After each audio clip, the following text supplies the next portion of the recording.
Let me bring Ken on. Hi, Ken! Hello, how are you? Bravo! That was a great Thank performance. you.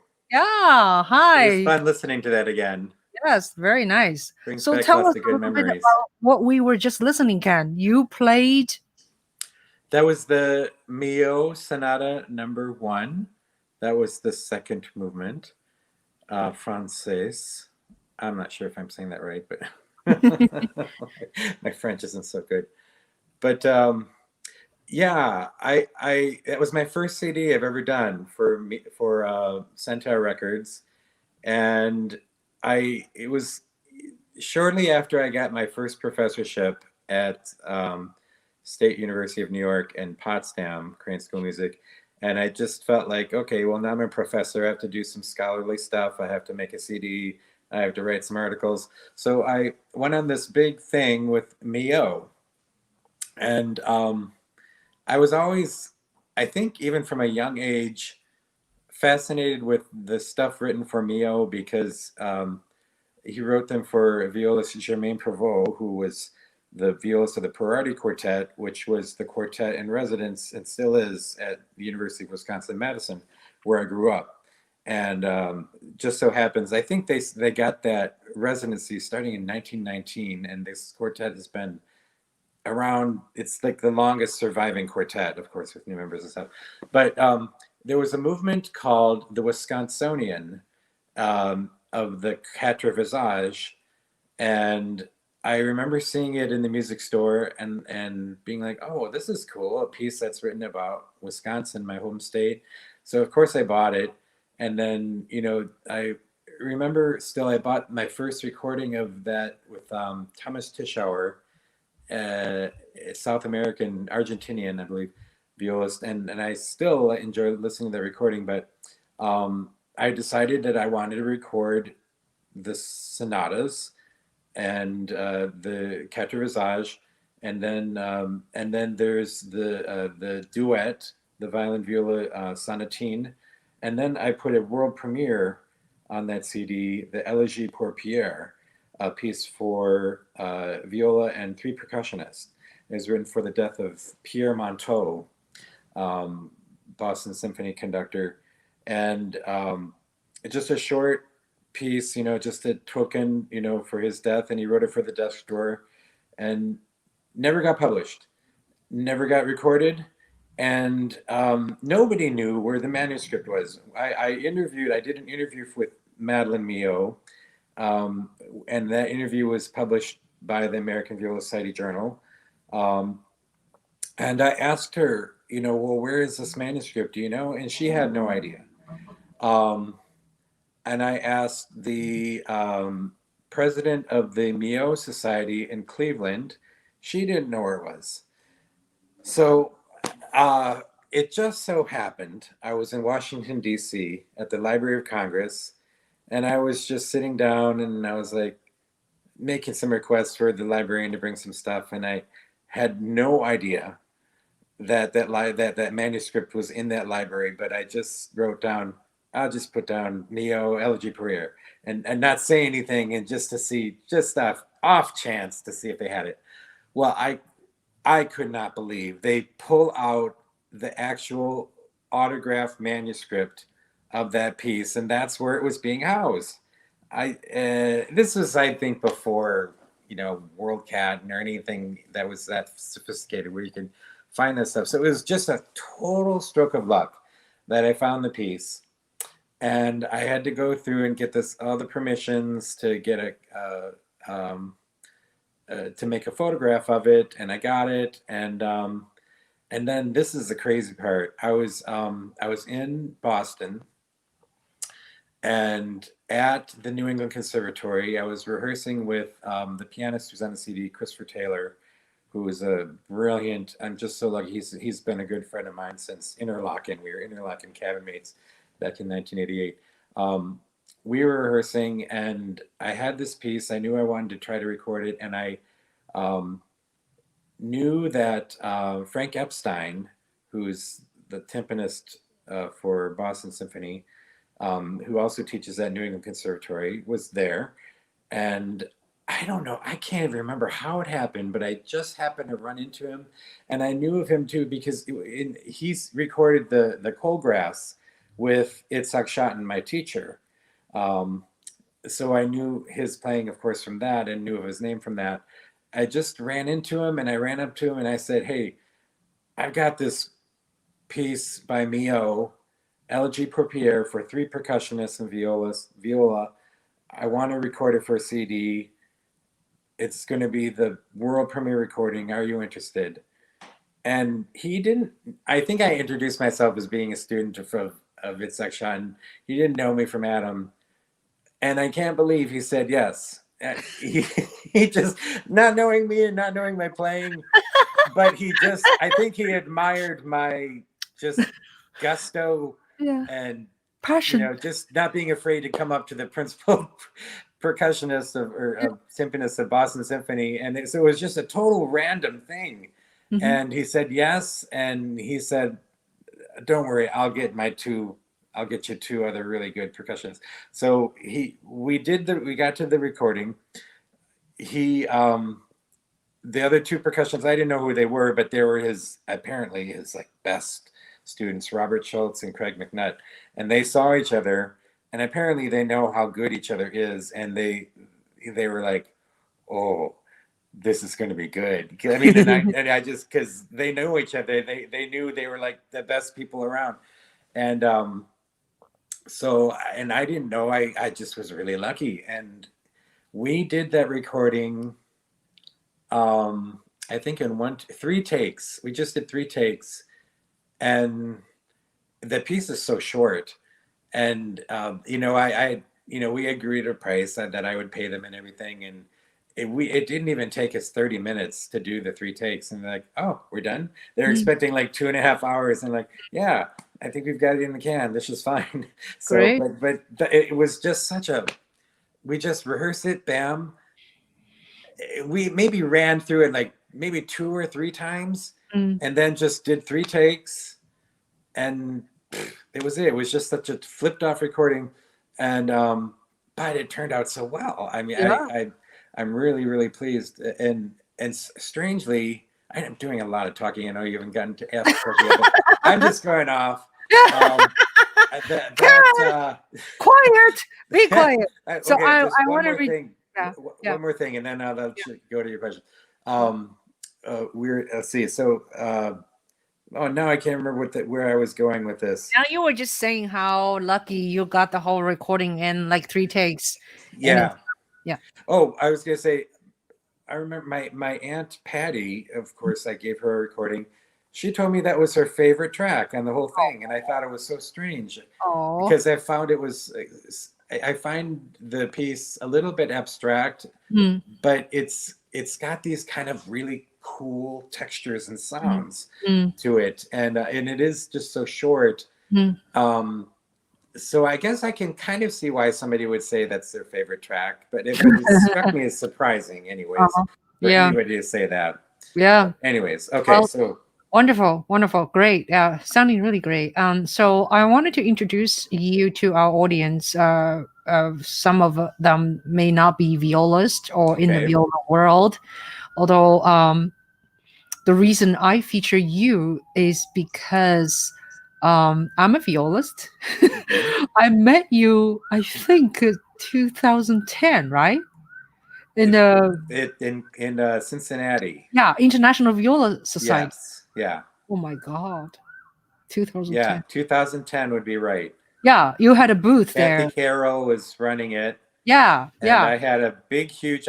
Kathy let me buy three tables, so I had a big, huge booth that was bigger than everybody else's. Kathy gave me a little special treatment, I guess, Oh, because we were such good friends, and yeah. I just made her an offer. "Hey, can I give you $100 and let me have another table? Here's another 100. Can I have another?" Yeah, And she yeah, just was like, "Yes, I'll yeah, take yeah. it. That's Here, nice. go to bed." That's nice. They had the Yeah, room, so so I met you there, I think. And then I think I know you through Facebook all these years. Because yeah. Somehow we what's became that? Facebook friends after I hear that. loud noise. Yeah. I hear I see you on Facebook very actively, and Yeah, I I'd love like Facebook. I like to feature people. I like to talk to people who are doing something, Hmm. whatever they're doing, right? Could be Sure. music, could be politics, could be you know, any other areas like Hmm. writers, filmmakers. Hmm. And I like to feature people who are passionate about whatever they're doing and not afraid of sharing their success nor their failure, Yes. so anyway, that's why I approach you. So let me read just a short version of your biography. The longer Okay. one is in the description. Kenneth Martinson is the past president of the International Viola Society and is the owner of Gems Music Publications, a company devoted to promoting rare and previously out of print or unpublished viola scores to help broaden the available viola repertoire. Jen's Music Publishers has won four uh, Paul, what do you call it? Revers Revere. Awards. Yeah, Revere Awards from the American Music Publishers Association in 2012, 2014, 2015, and 2017. So let me move on. Formerly, Kenneth was an assistant professor of viola at the University of Florida, Western Illinois University, and the Crane Schools of Music, SUNY, Potsdam. How to say that? Potsdam. Potsdam. Potsdam, Potsdam. Potsdam, yeah, New York, as well as resident faculty at Viterbo College. Yep. Viterbo. Re- Viterbo College. Recently, Viterbo. Viterbo. Recently, he has finished the D.M.A. Dr. Ken. He That's has me. finished the D.M.A. from Stony Brook University, and his previous musical training includes his M.M. Viola Performance, Master of the Music Viola Performance from the Eastman School of Music. So, etc., etc. He's also the founding president of the Florida Viola Society, and he has served previously as secretary of both the American and International Viola Societies. Bravissimo. So Ken, you obviously not only you are a violist, Hmm. seems like you are an organizer. You're always there to organize things, and because a lot of positions like a secretary of the American Viola Societies, all of these, you have to spend so much time. Yet it's not a paid job. Right. I I I guess I did all of that stuff just because of my deep love for the viola, and I it was all about my wanting to do something good for our instrument and promoting it. And so that was the impetus behind all of that work of my just wanting to do something for the instrument that I love so dearly.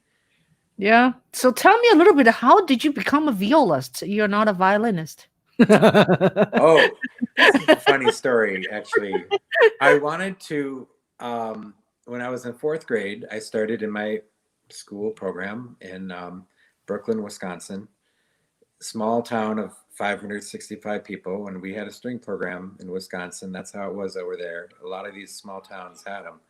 So I started when I was in fourth grade, my mom wouldn't let me do it. She said, and then later she said, because she didn't think I had enough focus. Boy, was she wrong. Now, the next year, my sister wanted to play the cello. She was in fourth grade. And then my mom, I think, felt guilty. So she said, well, Kenny, do you want to play the viola? And because I wanted to play the viola before. And it was definitely a decision against the violin at that point because a lot of my friends were playing violin and I just felt like they're only doing it because their mom wants them to do it. And then my sister beat me to the cello. I might have chose cello, and bass just seemed too cumbersome. So viola was just sort of like it seemed like the perfect middle ground, and I liked that. So that's why I chose it. And and of course, my mom said, when she said, "Do you want to play?" I was like, Okay. When really inside, I was like, yes, yes, yes, yes, yes. It was like, I did not want my mom to know that I wanted to play so Yeah, badly yeah, because I wanted it to be my decision, yeah, And yeah, so I don't know, yeah. and the funny thing is, my mom never had to tell me to practice. There was one day she said, Kenny, why don't you practice your viola? And I made a point not to practice my viola that day. And not to be just like a bratty kid, it was really because I wanted to make a point with my mom. Look, I'm doing this because I want to do it. You don't have to tell me to do it, okay? I'm going to do it on my terms. And after that, it was pretty much just stop playing, stop playing. I would practice the same thing like over and over and over to Yeah, try to get it right, and yeah, it would drive my mom crazy. So yeah, after that, she never told me to practice ever again. yeah. Wow, Um, that's not very usual, you know. Your case is I so was an unusual unusual. kid, but I just stick Yeah, to it. I loved it. I was a yeah. viola nerd. I loved it from the start. And actually, I knew a year after starting playing that this is what I want to do for a career. And I was focused, and I put all my eggs in one basket, and I just went for it. Uh-huh. That's Wow. how it came to be. So you were born in Wisconsin? Hmm. Uh, Madison. both parents, they're not musicians. Correct. Although my mom had an accordion and she played it a little bit, and that was kind of my introduction to music. And I just remember being so fascinated with all those buttons and the keys and the notes. And I'd look at her beginning books and look at the chords and like, oh, what is this about? G minor, A major seven, and I mean, I didn't know what those were. I just like saw the numbers and stuff and just was fascinated by it.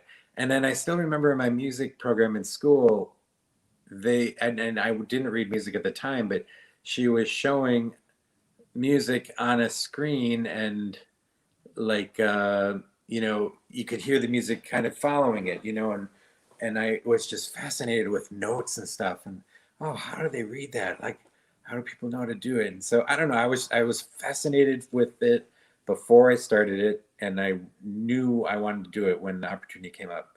And So so who was your very beginner teacher? Did you start it on viola or you I started on did. violin I first? started on viola. My Yeah. very first teacher was Patty Wilson. And funny thing is, I did reconnect with her, and we're Facebook friends now. And she was just so happy to see that I, became professional, everything. Um, I think she's in Florida right now. She's still teaching. She was very young when I had her. Um, and then I studied. She talked to my mom, and she pulled her over and said, "Look, your son has a real talent. He needs private lessons." So she convinced my mom to, get me private lessons for a year, and I studied with Ellen Ravnan, who she is now in Colorado, but she was living in Madison, I think, just finishing up an education degree, and married to Mitchell Gershenfield, who was a tuba professor there. Anyway, she's in Colorado now, and I'm still in touch with her. She was a wonderful first private teacher. I had her for 3 years, and then I had a different teacher every year, Yeah. oddly enough, for whatever reason. After that, but yeah. So I had, my early training was a lot of different ideas, but it didn't phase me back then. But I think maybe I did suffer a little bit from a lack of direction and consistency, and I end up having to figure a lot of things out on my own. Mm. Um, but yeah, and then I went to Interlochen when I was between my sophomore and junior years. No, between junior and senior year, sorry. And I auditioned, and my first week I was third chair in the World Youth Symphony, and I eventually challenged up to first chair. And that was when I realized, hey, actually, I'm really good at this.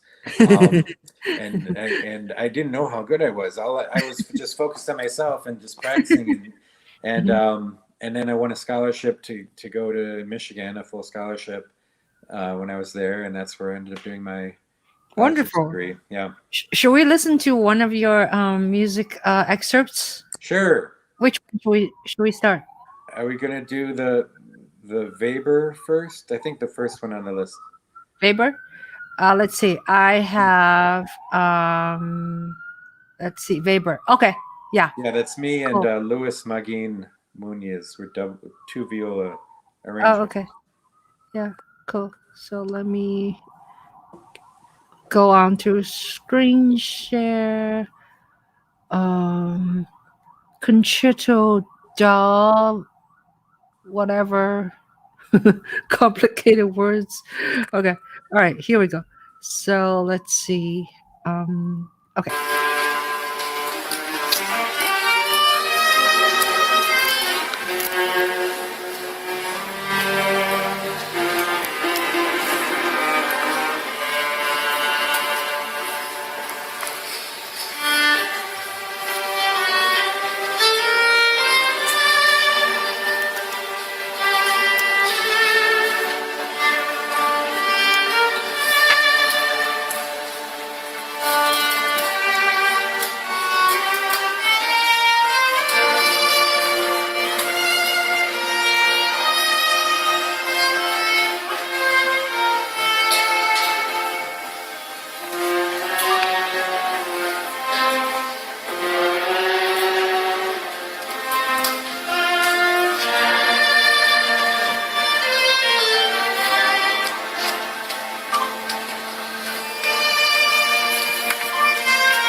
Okay. So I'm stopping right there. Okay. Yeah, nice. So Yeah. tell us about a little bit about this event. That was a national event from the Portuguese Viola Society, and at the time I was president of the International Viola Society, so I was invited as a special guest, and I gave master class, and I was invited to play this arrangement for two violas plus viola ensemble. And as you can see, there were just a ton of kids there, and the whole audience was full too. I don't know how the Portuguese do it, but they just love getting together a whole bunch of people, and they did a viola ensemble event at the very end at this mall, and I can't remember the exact number, but it was the largest gathering of violists ever that had ever been recorded, and I can't remember the exact number. I should have researched that before. I want to say it was like 600 or something like that. Violists playing, a piece that was arranged for a viola ensemble. Incredible. Um, but yeah, so what that event was, and that was a lot of fun. Um, Playing That's with great. Luis, who was a colleague of mine. He was one of my executive secretariats in Mm. the Viola Society, in the board. Yeah. So how did you become such a organizer? Are you always like that? Like in your youth, you're past president of a viola society and this and that, and now you're a music publisher. I guess I always kind of had it in my blood to just take things by the reins and become leaders of things. Um, I I don't know. It's funny. A friend of mine, Royce McClary, said to me when I was younger. He said, uh, Rich Bloom, one of my teachers at the time, he said that guy, he's going to be president of the Viola Society one day. This is when I Really? was like 17, 18. How he Wow. knew that, and then Wow. then it became true. Um, Yeah. I was interested in the Viola Society at a young age, and I just decided I'm going to throw my hat in there. When the secretary position came open, um, I had ran for at large. I remember I didn't get elected the first time I ran, but then I just ran for secretary, and they only do two people, so I had a 1 in 2 chance, and I got it, and Helen Callis was the president at the time, Yeah. and I just took my position very seriously and did all these things. I just had a lot of initiative. I did this 50 state push to try to get a society in every single state. I was calling the membership list. I developed really strong relationships with every president of all the state organizations.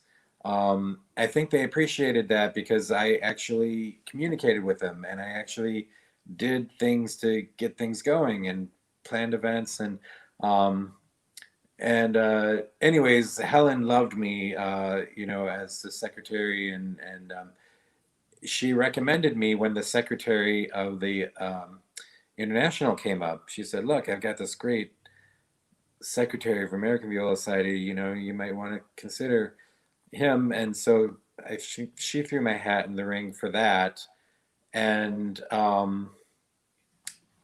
and I won that election.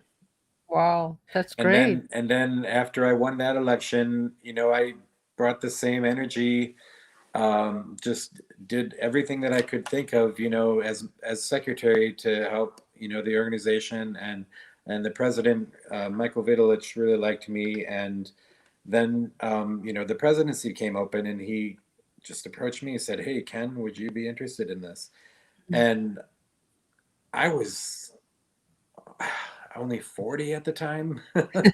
And I thought to myself in the back of my mind, I was like, well, yeah, someday, maybe I'll be president, but God, I didn't think I was ready for it. I was like, I just got into this organization a couple of years ago, but or 3 years ago, and then but I decided, you know what, I'm not going to turn this opportunity down because I really wanted to do something good for the viola. That was the reason why I ran, That's and then wonderful.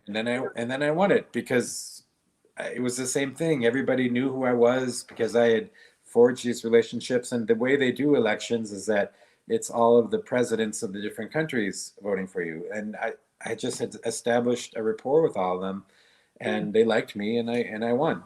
that's Um, great. And then the rest is history. And I had a term as president. Um, did I thought some really good things. I got 4 new sections started: uh, Poland, Italy, Thailand, and there's another one. Anyways, there were 4 of them, and then I got the e-newsletter started. I did a revision of our constitution. Uh, I thought I did a lot of good things. We had the Eastman Congress under my leadership, which was the highest attended Congress we've ever had in the history of the Viola Society. That was over 600 some people. It was an amazing event. Um, so, I mean, I thought I did some really good things. And of course, there's always some, there's good and bad with everything, and I expected it. Wasn't all pleasant, but all in all, I was just very happy to have the opportunity to serve, and I'm glad that I was able to do my part and helping, the society move along. Oh, I lost your sound there. Okay, sorry. Can you Oh, hear me now? there I hear Yeah, you. I hear sorry. you. So you've done a great for Viola World. Now, tell us a little bit about your publication business. Sure. Well, I started it in 2008, so it's been around for 12 years now. And the whole reason I started it was because I had gotten interested in using Finale and putting things in there. I had some things I had put into Finale, and I remember I had a scale book that I had developed that I used with my students at SUNY Potsdam. I had put the box suites in there because I just was unsatisfied with all of the editions, and I wanted just a clean version of the Anna Magdalena manuscript, but in a nice printed format. So I did that. I had some other early things. My teacher, Yizhak Schotten, wanted me to um, print it very nicely. These Teardis transcriptions for a recording that he did on the crystal label. So I had those ready to go. I had this Telemann Partie Polonaise for 2 violas and bass. That actually Itzhak introduced me to that piece too. There was no music for it, only a recording. So I did a dictation of the recording and had that ready to go. And then I got interested in Rolla. Um, and I decided, well, I couldn't believe there were all these viola duets and they're not published. There's only one publication of like 3 of them that Peters had done. So I went on this quest. I figured out where all of them were. One of them was in the private hands of a professor in Italy. He ended up giving it to the La Scala library. That was like the hardest one to get, but I got that one. I got all the rest from Italy. Anyway, so I had a bunch of things ready to go. I initially was shopping them around to different publishers to see if I could get anybody interested, and nobody was interested in anything. And I kept getting these things like, it's viola music, it's not going to sell. This isn't worth our time. And I knew they were wrong because, you think about it, in the orchestra, we have all these violins, and the next most amount of people are the violas. So there are plenty of people out there. We have a shortage of music. Violas will eat this stuff up. And I knew because I had a special connection to all the viola societies. I had an in. So I decided, well, nobody else is going to do it. I'm going to start my own publishing company. So that's how I decided to do it, just because nobody else was doing what I was doing. So I made my company like a viola specialty company, not exclusively, but mostly. And I did my first event. I bought the table for the Viola Congress, which was in Arizona, at Arizona State, in Tempe. And we hadn't had a Viola Congress in the United States for a while. So people were just like desperate for a Congress, I remember in 2008.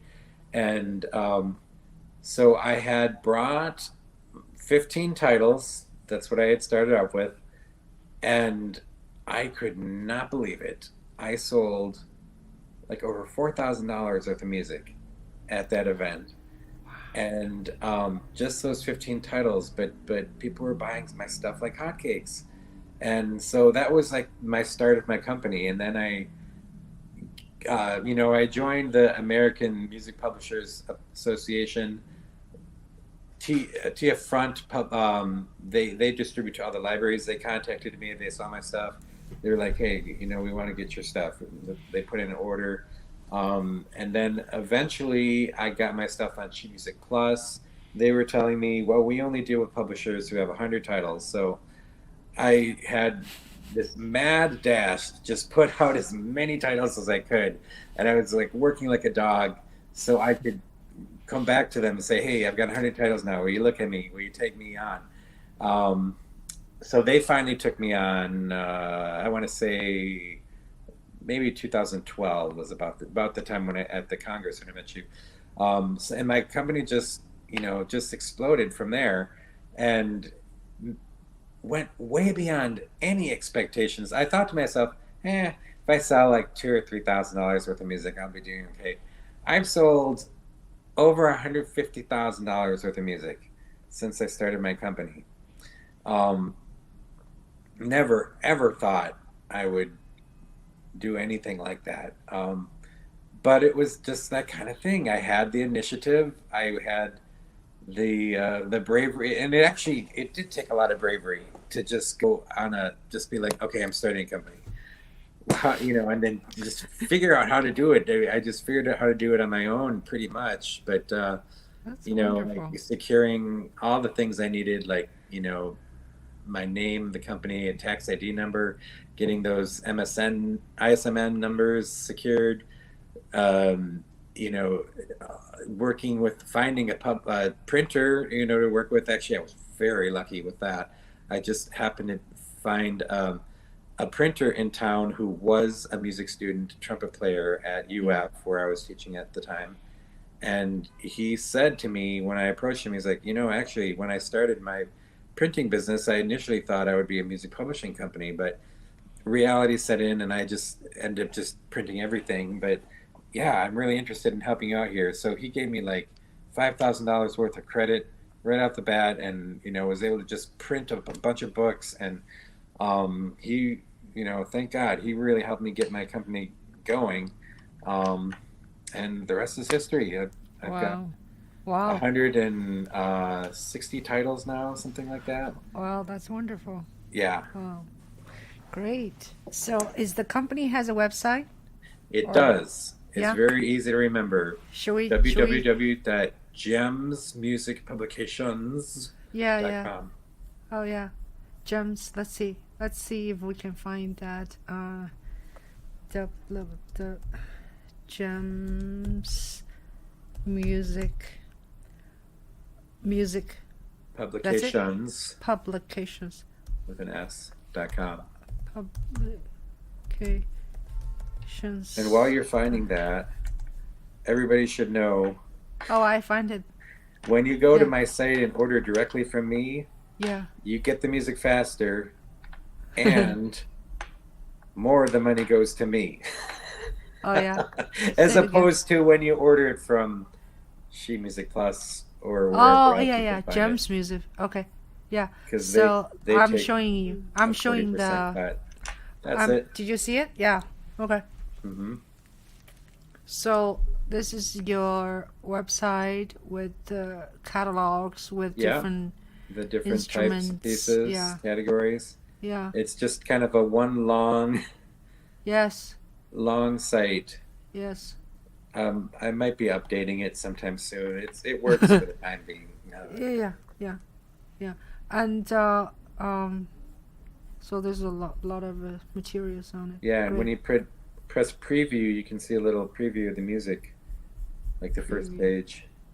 Oh, where's preview?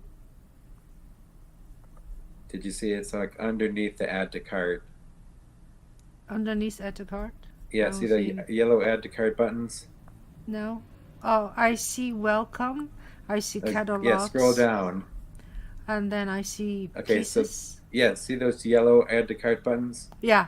Then underneath it says preview. Preview. Yeah. You Uh-huh. can click that and see like the first page Ah, okay. The music. of the Okay. music. The Yeah. sheet music. Cool. Yep.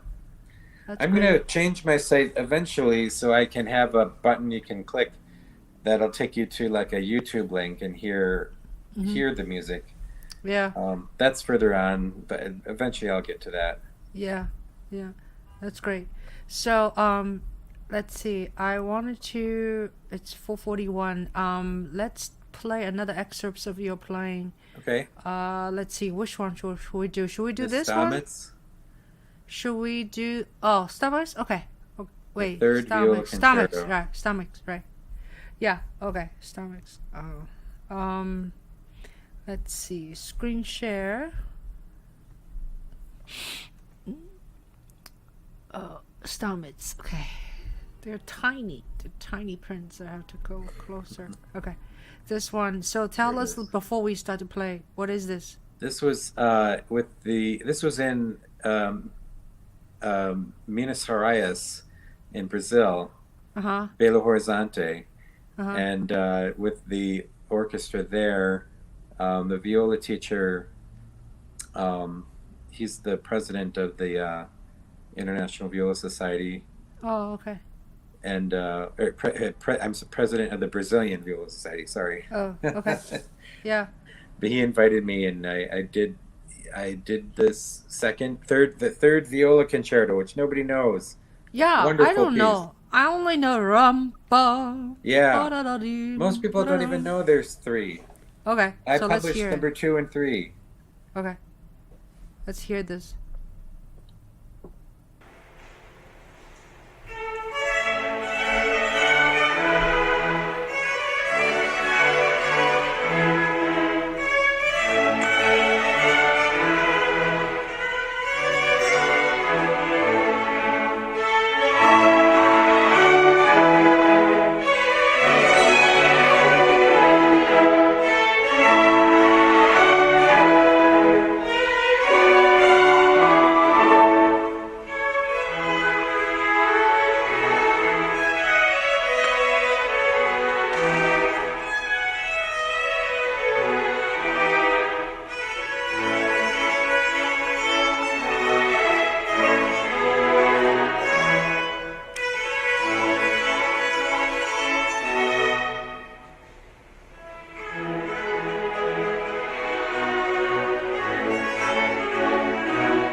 Okay, great. Sounding nice. Yeah, Thank you. wonderful piece. So Stamitz wrote more than one viola concertos. Yes, that one only has 2 movements for some odd reason. Hmm. A very long first movement, and then this rondo, Oh, okay. which that's what that was right there. I see. Yeah. So let's talk about something a little bit different from music. Is Okay. That I know you just came out of COVID. Mhm. Tell us a little bit about that. It was a little scary, but I was very lucky. I had a very mild case comparatively to most people, I guess. You know, I leading up to it, I had a suspicion I might have had it. I had a fever like on Tuesday earlier in the week, and then I had a cough, and I was getting a little tired. And then I just was like, oh God, I hope this isn't COVID. But I decided, okay, I'm just going to go to the hospital, see what it is. I went on that Sunday after, and then I tested positive. They gave me something because I had a little bit of pneumonia. They gave me an antibiotic for that. And then I actually, very luckily, I have a friend who's a specialist, who's a doctor in COVID. And he told me, take 2 Pepsids like 3 times a day until you empty the box. And he said there's been these clinical trials that have shown some progress in people having a higher survival rate. So I did what he said. He told me vitamin D, vitamin C, um, and just the over-the-counter cold remedies, and I did everything, and then my symptoms really started disappearing 3 or 4 days into it, and then I was fine pretty much the whole time after that. Maybe just a little bit of tiredness and a little bit of dry mouth. But when I was at the height of it, which was maybe the first or second day, I knew that was the critical point, and whether you're going to get better or you're going to get worse. And I was just so afraid because I knew these things can sometimes affect your brain. And I just was like, I don't want to go to sleep. I don't want this thing to seep into my brain. So I was like working on my music, trying to keep myself active and not like physically active, but just mentally aware and everything. But anyways, whatever, my body fought it and beat it. And I think I was very lucky too, because I had my vitamin D levels I had been working on with my doctors, and I had just finished a regimen of taking a super dose of vitamin D every week. And then I ran out and I tried to refill, and he said, "Oh no, your tests came back, your vitamin Ds are good now." So I just got my vitamin D up to the normal regular level right before I got COVID, which was perfect timing apparently. So I was very lucky, I kicked this thing. Where were you? Are you in California right In now? Palm Springs, California. Yeah, Okay. So yeah. when you get your COVID, I mean, do you suspect how you got it or you don't know? Um, I thought back to how did I get it? Because I've been pretty good about, well, social distancing, but keeping away from crowds and everything. But I was working for the census, and I did have to go door to door to people's. And I remembered maybe 3 days before my symptoms started coming on, I had somebody come to the door who was obviously very sick, and he did not have his mask on. I had mine on, but he did not. And after I left that door, I thought to myself, "Oh boy, he was sick. God, I wonder if he had COVID." And so that's like the only thing I can even remember, if Mhm. maybe that was where I got it. Yeah. I mean, I drive Uber too, so Yeah. there's always the chance. I mean, everybody's supposed to wear masks. I always wear mine. Sometimes I notice people not wearing theirs in the Uber. Most people do, but it could have been from that. It's really hard to know exactly where I got it from. So how is the Uber experience? You've been doing it for how long now? 4 years. Oh my And the only God! I That know long? Oh most my people God! quit after a year or two. I've been Yeah. just actually I like it. I Can you it's really make money to be an Uber driver? Is that a weird a question to Yes. ask? It isn't an automatic thing because there's a skill to learning how to make money at it. Um, First of all, I have a Prius, which gets low gas mileage, or I mean, good gas mileage, I should say, and because the gas will eat into the profits a lot. Mm, So the Prius is kind of the ideal car for that, mm, and it's a little bit getting experience doing it, knowing not to take every single ride that the thing offers you, because sometimes it offers you rides where you have to drive 15-20 minutes to get there, and then it ends up being like a $3 ride or something. You kind of learn not to be a little choosy with what you take, um, because the system is kind of set up so it always throws you the crap that nobody else wants. So you let a couple of them go through before you take the one that looks good. Um, but and then knowing when to do it and kind of knowing where to be. So after you've gotten experience doing it enough, yeah, you can make money. The whole reason why I started it is because when I was in Long Island doing my doctorate at Stony Brook, I got into the Long Island Philharmonic. I did 2 concerts with them, and then they went bankrupt. And it was the one gig I had. I had no other ways to make money in Stony Brook unless I was just going to commit to, doing the deep dive and going to New York City and trying to break in the scene there. And that's really hard as an outsider. and never really having lived there and knowing many people there. So I was just like, you know what? I'm just going to drive Uber. And that's how I'm going to make my money as I did my doctoral degree at Stony Brook. And it's kind of a weird thing, but when you're making your money as a freelance artist, Uber is a really good thing to have as a supplement because you just plug in your gaps with the Uber, and you can even, when you're traveling to your gigs, turn on the machine and do pick up rides on the way there. And the funny thing, ever since I started driving Uber, I'm not broke anymore. I have more money now than I had when I actually, had full-time jobs. It's very strange, but yeah, I enjoy it. It's been a good thing for me. You must meet lots of interesting people. I always had a sort of fantasy, okay? You mean Hmm. I'm a videographer. I was thinking I wanted to be an Uber driver Hmm. so I could talk to these people, whoever comes on. You never Yeah, know who they are. Do you yeah. think do you think I will ever be able to set a camera inside a cab and ask their permissions, say, "Can I video you?" and then start to interview them? Well, I don't know if you'd be able to do that, but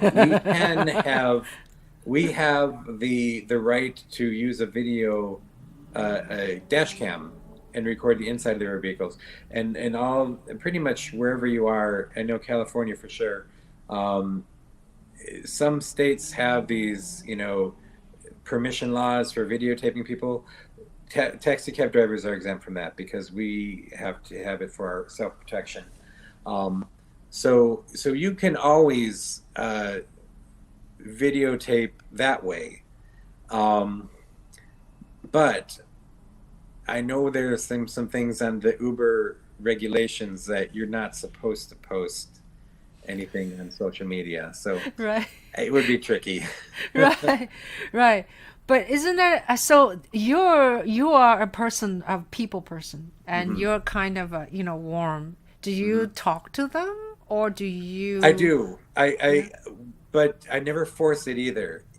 That's another part of the skill of being an Uber driver because you're not just a driver, you're also, kind of a chat buddy or a psychologist even sometimes. But Therapist. therapist, exactly. It's so you can, a good experienced driver can tell when the person wants to talk or when they don't, and I never force it on people. I'm sometimes I might Mhm. just break the ice, and Yeah. if they still seem like they don't want to talk, I just whatever. But and then other times I just really hit it off with people. And the other good thing about being a good Uber driver is you make the most money. Unfortunately, at the times when you want to be going out and enjoying yourself on a Friday or Saturday night, those actually end up being like the best times to make money.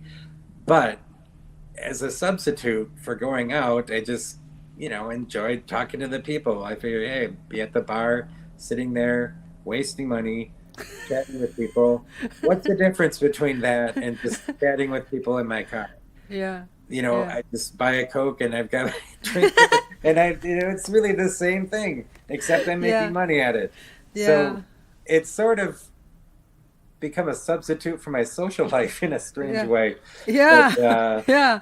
but you know what? I'm making money at it, so it's all good. Yeah. Wow. That's great. Yeah. And so you're gonna keep doing it? I Why not? I mean, I Okay. think as long as I enjoy it, I'll keep doing it. Yeah. And actually, the whole, well, of course, I do it to make money, but my number one priority in my life right now is my music publishing company, and everything Mm. centers around that.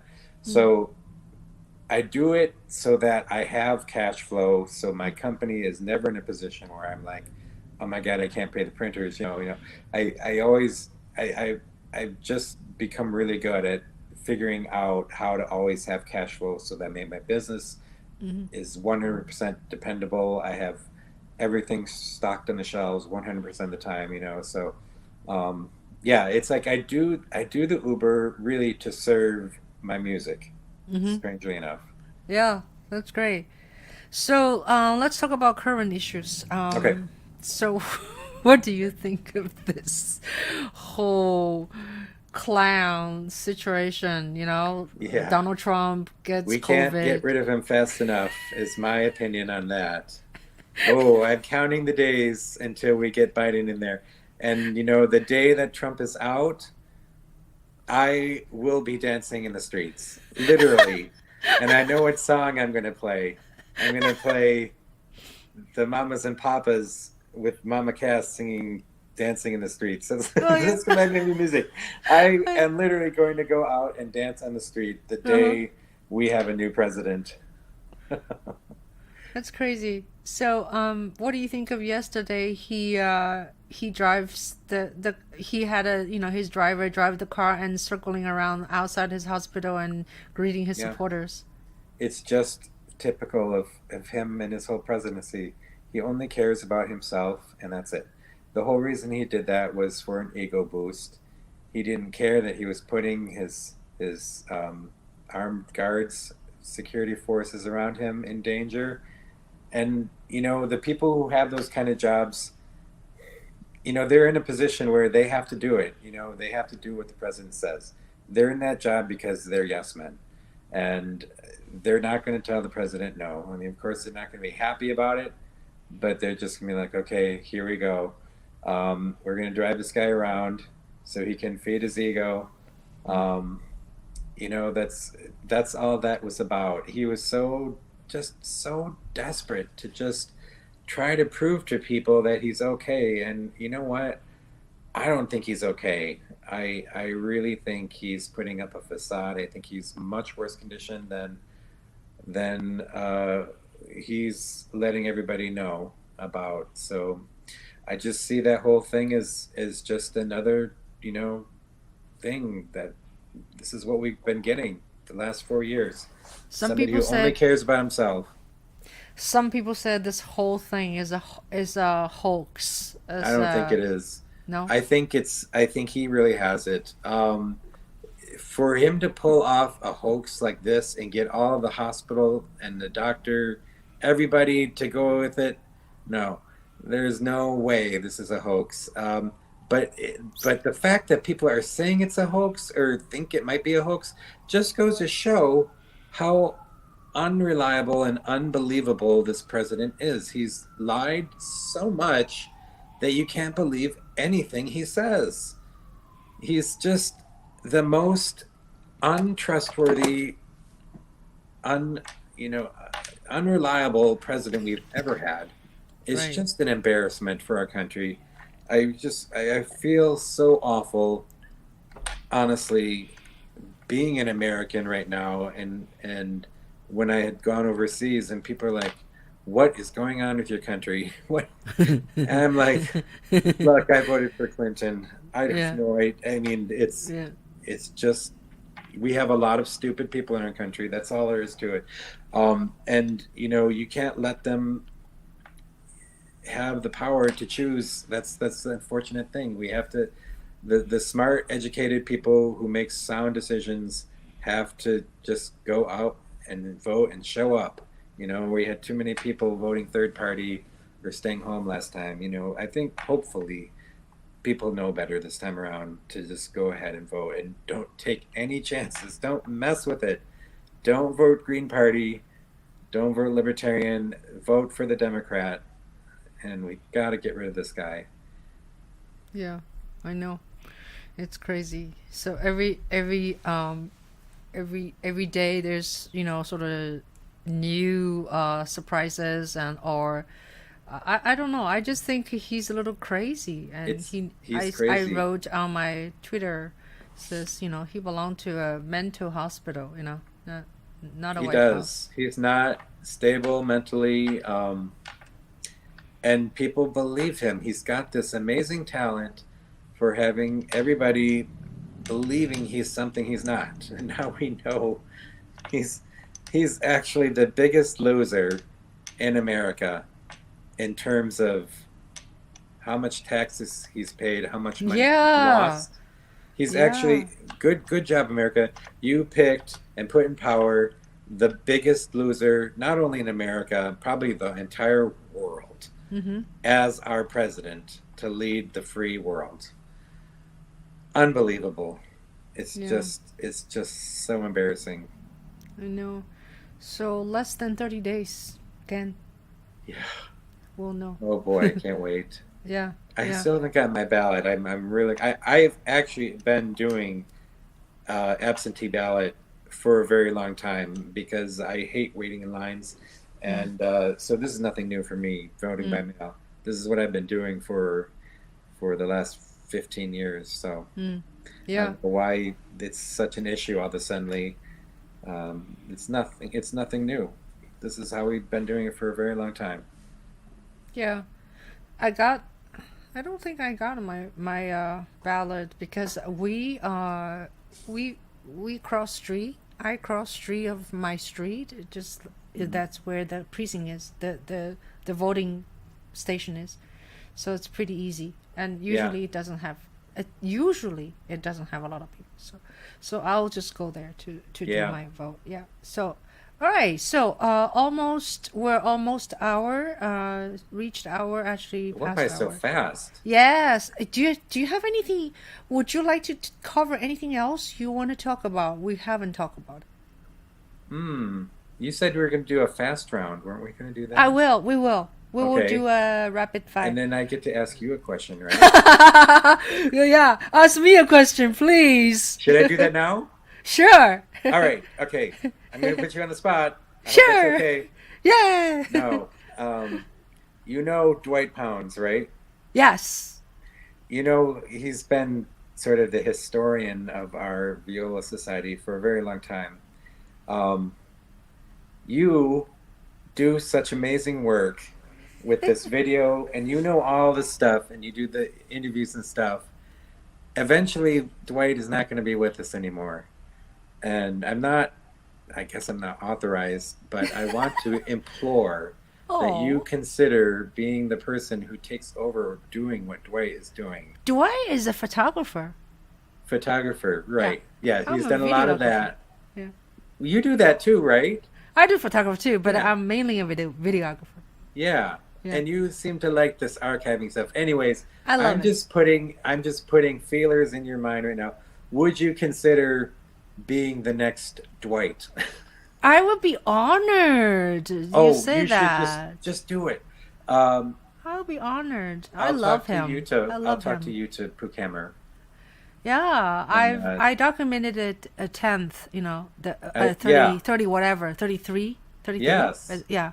And this is the kind of person we need. We need somebody who just takes the initiative and does it. Because it's one of those things. It's not a paid thing. It's just you do it because you love it. And you obviously love doing it.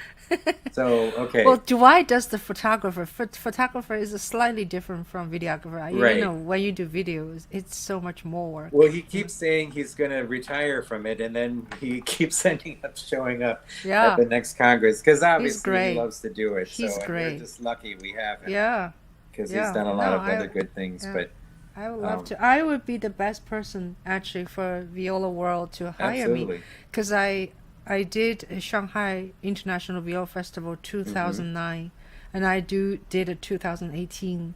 I made a long version documentary and also 15 minutes documentary and whatever, the director cuts also. So but they did actually hire me though, because it's tremendous amount of work. I bet. Yeah. It's a lot of work. I really can't wait for the next one. I'm dying to go. Oh, you mean Shanghai? You should get in touch with Shidi. She's my teacher and stepmom, Absolutely. I'm going to go to the next one, whatever it takes. Yeah. So right now, of course, there's no one, but maybe in 2 years, huh? 2022. Oh, I thought of something I want to talk about. Yes. Okay. We were originally going to have the next International Viola Congress in Portugal. Oh, it was going to happen. Portugal. It was scheduled in October. Okay, so of course they had to cancel because of COVID. Yeah. Or not cancel, well, postpone. I haven't heard when they're going to postpone it. But the thing that they're going to do, and my project was approved, was, Yeah. I orchestrated the Marco Anzoletti Viola Concerto #1. Oh, Beautiful piece. I did a yeah. lecture when we had the Congress in Poland. Yeah. I At that point I only had the piano reduction done, and I played it for them as part of my lecture. And I swear to God, there was this silence and then just this. People had their mouths open after hearing it. They're like, they knew they had just heard like the next Bartok or Walton. The next. And this piece is so beautiful and Yeah. so incredible and very challenging. Yeah. Anyways, so I orchestrated it. The Oh, orchestration turned out fantastic. I have it on YouTube, wow. and I submitted it, and they accepted it. It Uh-huh. was the orchestration, actually the piece, was gonna get its world premiere Oh, in Portugal at the next Viola Congress, yeah. and Marco Mischiagna is going to be Yeah. the viola soloist for that. And he, if you haven't heard of him, has a YouTube video of a couple of those Anzoletti studies, which are so difficult. I Um, think I know him. I've been watching he's his videos. Yeah, he's been to a couple congresses Yeah. and performed. But anyways, so yeah, I've become good friends with him. He Okay. introduced himself to me because he knew of my company Yeah. at the Italian when the Italians had the Viola Congress. I think it was 2016 or something. Yeah. Um, and we just hit it off. Yeah. And well, at any rate, so Where Portugal is gonna be, like uh, Lisbon or Porto? it's not a big city. It's like a little bit more inland, and I forgot the name of it. Oh, okay. England. Okay. I should have Cause, done my.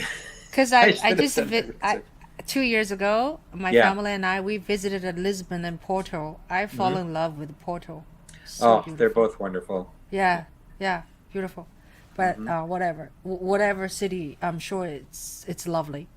Yeah. Yeah. Okay, great. So let's do the what do you Zap call it? round, It's fast called round,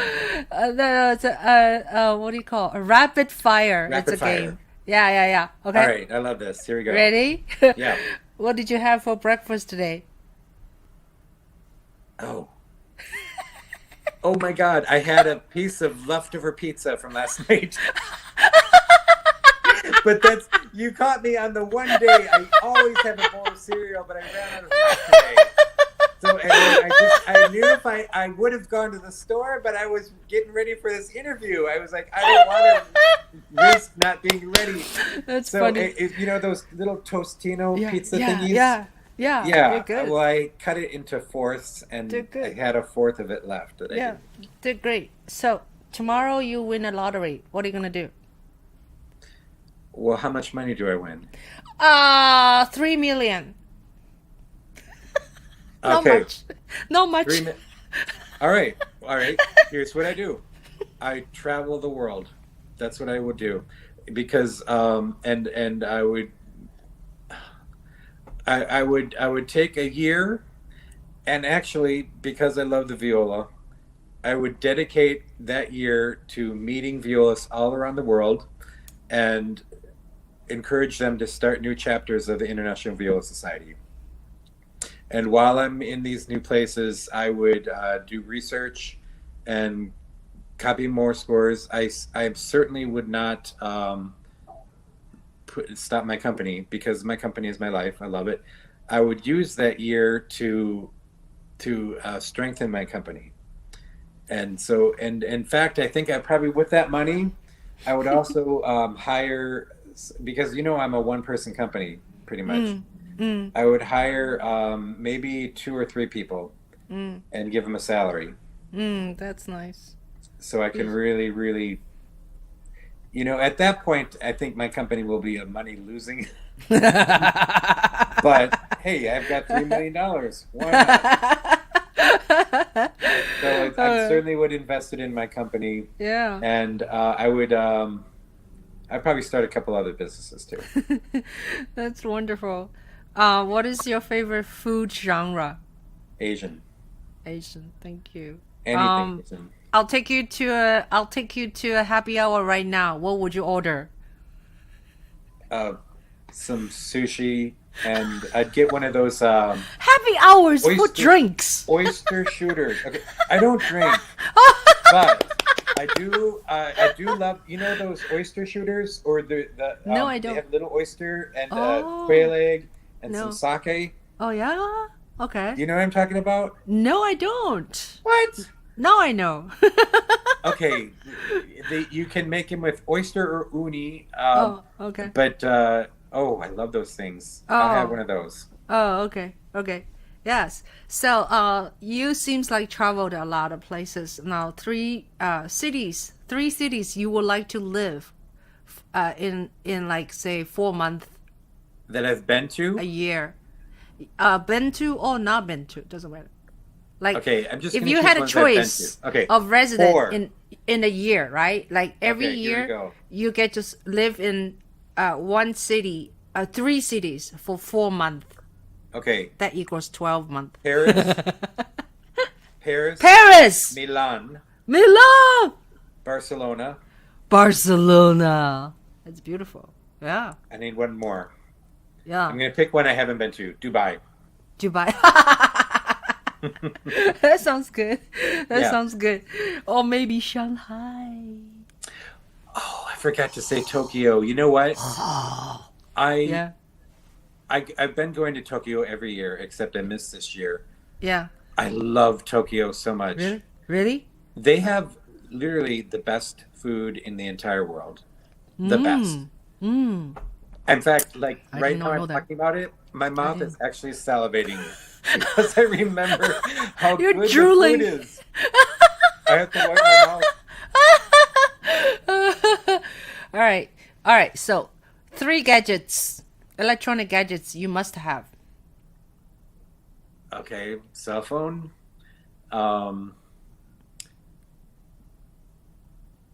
And the TV remote. And my iPad. Yeah, I got it. I was waiting for like your what do you call laptop. Oh, okay. You don't check your email often enough. Yeah. I don't know how I missed your emails. I know. No, I think sent I'm to just Yahoo. still in my cloud for COVID. No, I so- sent to Yahoo. I did Oh, not know that's- you have a That's Gmail. why, because I have a Hotmail, Yeah, Yahoo, and yeah, my Gmail. yeah. Well, I have 2 Yahoos, my Gems and then a regular. Okay, Oh my God. my Gems, of course, is just for my business. My regular Yahoo is for everything that I don't care about. My Gmail is for anything that has to do with work, and then Hotmail. Yeah, it's for Can hot I say things. it's for porn? For No, I porn shouldn't say that. and Erase personal that. things. Anything. It's for my naughty. My Hotmail is my Yeah, naughty. for your naughtiness. Yeah, that makes every sense. So yeah, but I did not know. Like I thought, I don't know. I just type your name in and then it comes out Yahoo. So I assume that's your Yeah. That's your Well, email. I'm not very good about checking my Yahoo one. Yeah, but Gmail is good. Yeah, Gmail I'll is get good. the Gmail every time. Yeah, I think people should all switch to Gmail. Everybody, not that I'm getting paid by Google, because it's just a little bit better organized and less spam, and like they organize your mail into regular or social or Yes. promotional. So it's just a little bit. Yeah, more they all organized. have their little quirks. Yeah, but Yahoo is a little bit difficult. Yahoo is more easy to be hacked, actually. Right. Yahoo. Yeah, Right. I don't use Yahoo anymore. All right, so let's move on. Let's see. Oh, if you were not a musician or music publisher, what could have you been like turn out? What could you do? What career? Yes. A weather forecaster. I don't know why. I'm fascinated with weather. Are you serious? I could watch the Weather Channel for like 24 hours. I don't know why. Are you serious? That looks Yeah. so boring. I don't know why. I find it interesting. That's funny. Okay, last one. Coffee or tea? God, you know what? I don't drink either one. Really? I What's don't. wrong with you? I'm high on life. I don't know. I never drink it. Really? Really? You never drink Yeah. coffee? You should try it. But if I have to choose, I'm gonna say tea.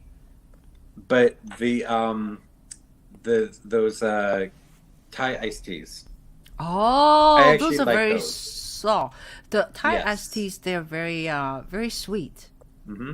Very sweet. Yeah. Yeah. So I'm seeing my jiggers a little bit, like a slowness of my internet right now. So I'm Oh, closing yes. down a couple of A little things. bit. I'm closing down. Yeah, I don't know why. So anyway, well, it's been a pleasure to talk to you. And You too. yeah, did you ever ask me a question Yeah, about the about yeah the Viola videographer? Society. Yeah. Yeah. I'll definitely consider. Yeah, but Okay. I think Viola world only have one Ching Juhl who is passionate about viola and videographer. Yes. You would be Seriously. perfect. Seriously. Yeah. Absolutely. Work on a budget. Hire me. When I win the 3 million, we'll talk.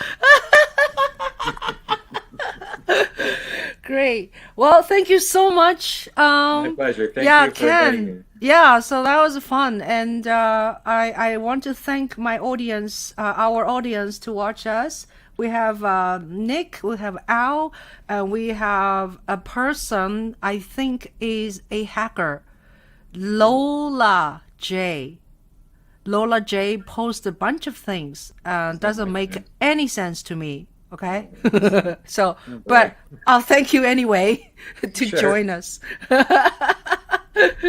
So anyway, so thank you so much, and thank you guys for being with us. And we are going out of broadcast, and you guys be safe.